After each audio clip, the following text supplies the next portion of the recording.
Kementerian Pertahanan Rusia merilis rekaman momen Rusia menggila di wilayah Neskutny. Mereka meluncurkan serangan brutal terhadap posisi tentara Ukraina.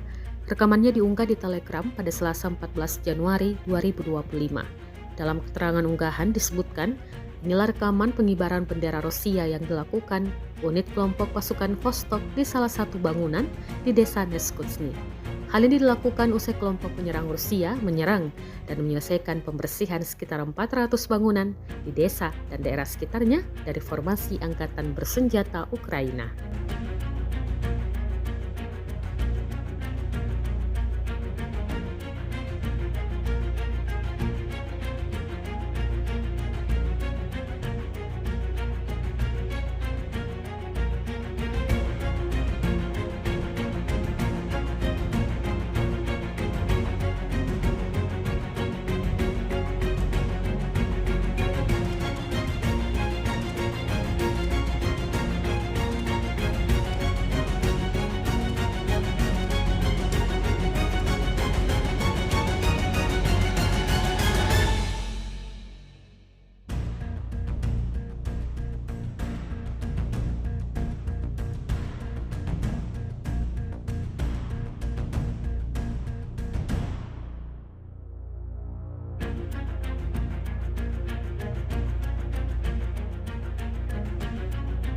Download Tribun X sekarang, menghadirkan lokal menjadi Indonesia.